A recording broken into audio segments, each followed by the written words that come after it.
Oke, selamat sore. Tugas saya untuk karbohidrat dari bab 7 tentang pati dan peranannya di dalam pangan. Nah, pati ini merupakan karbohidrat utama pada kebanyakan tanaman tingkat tinggi sebagai biopolimer alami terbesar setelah selulosa. Nah, pati ini disimpan di dalam organ tanaman dalam bentuk butiran yang relatif padat, tidak larut dalam air dingin, ukurannya antara 1 sampai 100 mikrometer tergantung pada spesiesnya, jadi berbeda-beda. Pati berkontribusi terhadap sifat fisiko-kimia produk makanan yang terbuat dari sereal, umbi-umbian, akar, kacang-kacangan, dan buah-buahan. Banyak tanaman sebagai sumber pati antara lain serealia, biji polong-polongan, umbi-umbian, dan yang lain lagi seperti ada pada tabel 71. Kebanyakan pati terdiri dari campuran dua molekul polisakarida, fraksi linier amilosa, dan fraksi yang sangat bercabang amilopektin. Kandungan amilosa antara 15 sampai 25% untuk sebagian besar pati. Dua polisakarida adalah homoglukan dengan dua jenis ikatan rantai alpha 14 rantai utama dan beta 16 pada rantai cabang. Pati dapat diisolasi dari berbagai macam tanaman dengan menggunakan beberapa proses. Secara umum, ekstraksi pati dari serealia meliputi steeping atau perendaman, penggilingan, dan pemisahan. Dari umbi-umbian meliputi pencucian, pengupasan, pengendapan, pencucian, sentrifuge, dan diperolehlah pati. Sifat kimia pati yang pertama, amilosa. Amilosa adalah makromolekul pati yang terdiri dari residu alpha-D-glukopiranosa yang dihubungkan oleh ikatan 1,4. Tingkat polimerisasi atau DP antara 100 sampai 10.000. Setiap makromolekul mengandung satu ujung yang mengurangi dan satu ujung yang tidak mengurangi. Amilosa dari beberapa sumber pati mengandung sekitar 2 hingga 8 titik cabang per molekul. Panjang rantai cabang ini bervariasi dari 4 hingga 100 dengan derajat polimerisasi 8. Pada beberapa spesies tanaman, amilosa memiliki beberapa kelompok fosfat, mungkin pada posisi C6 residu glukosida. Sifat fisikokimia amilosa: rantai yang linear, mobilitas, dan keberadaan banyaknya gugus hidroksil di sepanjang rantai polimer. Molekul amilosa memiliki kecenderungan untuk mengorientasikan diri secara paralel dan saling mendekati satu sama lain yang memungkinkan ikatan hidrogen antara rantai yang berdekatan. Akibatnya, afinitas polimer terhadap air berkurang dan larutan menjadi buram. Sifat psikokimia amilosa yang lain juga bahwa terjadi interaksi antara amilosa dengan zodium yang menghasilkan pembentukan kompleks dengan warna khas. Analisis amilosa. Untuk menentukan kandungan amilosa pada suatu bahan dapat dilakukan dengan beberapa cara. Yang pertama, yang paling banyak adalah dengan reaksi zodium. Ini digunakan karena spesifik, sensitif, dan mudah dianalisis secara kualitatif dan kuantitatif. Yang kedua, metode nilai biru atau absorbansi pada panjang gelombang 680 nanometer untuk kompleks pati iodin menggunakan standar amilosa dan amilopektin. Kemudian dengan metode iodometrik dapat digunakan untuk rantai sedang hingga rantai panjang pada alpha 14 glukan. Selain itu juga dapat juga dilakukan dengan mengukur entalpi leleh dari kompleks amilosa lipid menggunakan DSC. Dan kemudian juga dapat dilakukan dengan menggunakan kromatografi. Amilopektin. Amilopektin adalah polisakarida dengan cabang yang banyak, yang strukturnya terdiri dari alpha-D-glukopiranosa, terutama dihubungkan oleh ikatan 1,4 seperti dalam amilosa, tetapi dengan proporsi yang lebih besar dari ikatan alpha-1,6 yang memberikan struktur yang sangat bercabang. Ukuran amilopektin yang besar dan struktur yang bercabang mengurangi mobilitasnya dalam larutan dan menghilangkan kemungkinan ikatan hidrogen antar rantai yang signifikan. Ikatan amilopektin dapat diklasifikasikan menjadi 3 jenis sesuai dengan panjang dan titik cabangnya, yaitu ikatan A, ikatan B, dan ikatan C. Ciri unik amilopektin lainnya adalah adanya ikatan kovalen fosfat monoester. Ikatan terjadi pada posisi C3 dan C6 dari monomer glukosa dan terjadi pada tingkat yang lebih besar dalam pati dari spesies tuber, terutama pati kentang.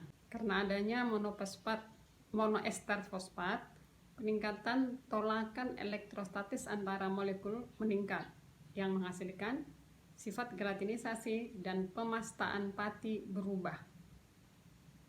Analisis struktural komponen amilosa dan amilopektin telah dilakukan dengan metode standar berdasarkan metilasi, oksidasi berkala, dan hidrolisis asam sebahagian. Amilopektin dan amilosa dapat difraksinasi menggunakan proses pencucian, dispersi, dan pengendapan. Beberapa pati juga mengandung sekelompok komponen yang berada di antara amilosa dan amilopektin. Berat molekul dan distribusi, serta sifat fungsional dari komponen-komponen ini berbeda dari standar amilosa dan amilopektin dalam sumber pati yang sama. Dalam pati terdapat juga komponen minor non-karbohidrat seperti protein, lipid, dan abu dalam jumlah yang sangat sedikit tapi sangat berperan penting. Adanya polisakarida non-pati dalam pati cenderung mengikat air dan meningkatkan viskositas. Adanya protein dapat menyebabkan rasa atau warna yang tidak diinginkan dalam pati. Protein juga mempengaruhi muatan permukaan, laju hidrasi, dan juga dapat mengganggu interaksi antara granula pati dan enzim hidrolitik. Komponen minor, komponen utama lipid permukaan adalah trigliserida, asam lemak bebas, glikolipid, dan fosfolipid. Abu, komponen abu terdiri dari fosfor, kalium, kalsium, natrium, dan silika. Pati umbi memiliki kandungan lipid yang sangat rendah. Pati sereal memiliki lebih banyak protein daripada pati kentang. Pati kentang memiliki fosfor lebih tinggi daripada pati sereal. Struktur granular pati. Pati ditemukan di alam sebagai partikel atau butiran. Butiran pati terdiri dari daerah amorf dan kristal. Air adalah komponen integral dari struktur granula dan berpartisipasi dalam proses hidrasi yang terjadi selama gelatinisasi dan pembengkakan, juga dissolution pati. Struktur granula pati juga tergantung pada ikatan hidrogen antar molekul amilosa dan amilopektin. Di alam, pati ada dalam bentuk butiran yang dapat berbeda dalam ukuran dan bentuk. Jenis butiran pati dapat ditentukan dari ukuran, bentuk, dan posisi hilus atau titik tumbuh asli granula. Pati mempunyai ukuran diameter 2 sampai 100 mikrometer. Pati kentang memiliki butiran terbesar di antara semua pati. Untuk menentukan morfologi granula pati dapat dengan TMC, SEM, dan AFM. Pati adalah bahan semi kristal. Struktur semi kristal dapat diidentifikasi pada level mikroskop cahaya dan melalui pola difraksi sinar X yang khas. Tekanan air pada granula pati. Karena pati dibiosintesis dalam media air, sehingga hasilnya pati mengandung banyak air. Air menyerap dengan kuat pada kelompok kutub polar pada tingkat hidrasi yang lebih rendah, membengkak, dan membuat plastisisasi tidak teratur pada kelembapan lebih besar dari 5%. Jumlah air yang dianggap sebagai air terikat atau air struktural. Air yang terikat berkontribusi pada struktur semikristal granula pati. Dengan kata lain, kristalit tidak dapat terbentuk tanpa adanya air. Penelitian terbaru menunjukkan bahwa jumlah heliks ganda meningkat secara signifikan ketika kadar air dalam butiran pati meningkat. Sifat fungsional pati. Pati memiliki banyak sifat fungsional yang berguna untuk aplikasi makanan dan non-makanan, termasuk thickening, pelapis, pembentuk gel, adesi, dan enkapsulasi. Beberapa fungsi ini unik karena struktur polimer amilosa dan amilopektin dan organisasinya. Gelatinisasi, retrogradasi, dan pasting yang mendasari fungsi pati adalah 3 hal penting dalam aplikasi pati. Gelatinisasi pati terjadi karena terganggunya keteraturan molekul dalam granula pati bersama dengan perubahan sifat-sifat yang irreversibel seperti pembengkakan granular, peleburan kristal, hilangnya brevigrance, peningkatan viskositas, dan solubilisasi. Retrogradasi pati. Retrogradasi pati menggambarkan perubahan perilaku fisik setelah gelatinisasi. Ini adalah proses yang terjadi ketika molekul pati bergabung kembali dan membentuk struktur yang teratur seperti heliks ganda selama penyimpanan. Faktor yang mempengaruhi retrogradasi pati antara lain adalah sumber pati, kehalusan struktur amilopektin, panjang pendeknya rantai, misalnya amilosa dan amilopektin perbandingannya, juga mempengaruhi kinetika retrogradasi. Pasta pati. Secara umum, pasta pati dapat digambarkan sebagai sistem 2 fase yang terdiri dari fase butiran yang bengkak dan fase amilosa yang terlarut. Ini dapat dianggap sebagai komposit polimer di mana butiran bengkak tertanam di dalam dan memperkuat matriks kontinu molekul amilosa terjerat.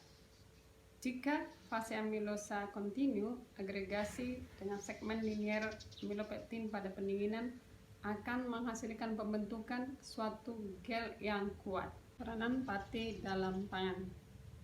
Pati berkontribusi terhadap sifat karakteristik produk makanan yang terbuat dari gandum, beras, jagung, kentang, dan biji kacang-kacangan. Pati juga digunakan sebagai bahan fungsional dalam banyak produk makanan seperti saus, puding, gula-gula, daging olahan, produk ikan, dan produk susu rendah lemak. Untuk memenuhi persyaratan sebagai bahan beberapa produk makanan, pati dimodifikasi secara kimia dan atau bioteknologi. Dalam sistem pangan, peran pati adalah untuk menstabilkan struktur dan berinteraksi dengan komponen lain untuk memberikan rasa atau mempertahankan nutrisi dan rasa. Makanan berpati. Pati adalah komponen utama pada beberapa produk yang dipanggang, seperti roti. Kontribusi pati berhubungan dengan 3 sifat penting, yaitu water absorption, gelatinization, and retrogradation. Perilaku dispersi reologi pati gandum lebih dari 30 hari didominasi oleh perubahan fraksi amilosa. Partikel yang membengkak dan sebagian pati yang larut berperan penting sebagai struktur penting pada roti. Protein bertanggung jawab untuk pembentukan viskoelastis gluten dalam adonan. Saat dipanaskan, gluten berubah dari gel menjadi koagen melalui polimerisasi atau gel kehilangan kekompakannya. Perubahan dari adonan menjadi roti melibatkan perubahan baik dalam pati maupun fraksi protein. Pembengkakan butiran pada molekul yang bercabang mengalami hubungan yang lambat untuk menguatkan butiran yang membengkak. Ada kemungkinan bahwa fraksi amilosa intragranular meningkatkan kekakuan granula pati pada styling roti. Transformasi juga melibatkan retrogradasi amilopektin. Hubungan molekul bercabang relatif lemah dan mudah dibalik hanya dengan memanaskan hingga 50 derajat Celcius. Pemanasan mengembalikan struktur elastis gel roti segar asli. Resisten. Pati resisten tahan terhadap efek enzim pencernaan, tidak dapat dicerna dalam usus kecil, dan mengalami beberapa tingkat fermentasi di usus besar yang memungkinkan berfungsi seperti serat makanan. Pati resisten memiliki profil rendah kalori dan dapat digunakan sebagai agen bulking dalam mengurangi gula atau mengurangi formulasi makanan berlemak. Pati resisten memegang air lebih kecil dari serat tradisional. Sumber komersial utama pati resisten adalah pati amilosa tinggi. Pati resisten secara perlahan difermentasi di usus besar oleh flora kolon. Metabolit yang terbentuk meliputi asam lemak volatil seperti asetat, propionat, dan asam butirat. Dampak fisiologis dari pati resisten terhadap tubuh: penurunan nilai kalori diet untuk penumpukan lemak tubuh, penting untuk pencegahan obesitas. Menurunkan indeks glikemik, penting untuk diabetes. Mengurangi kadar kolesterol darah untuk mencegah dan pengendalian penyakit kardiovaskuler. Mengurangi risiko kanker usus besar melalui peningkatan produksi asam lemak rantai pendek, terutama butirat. Terima kasih, demikian presentasi dari tugas saya tentang pati dan peranannya dalam makanan. Terima kasih.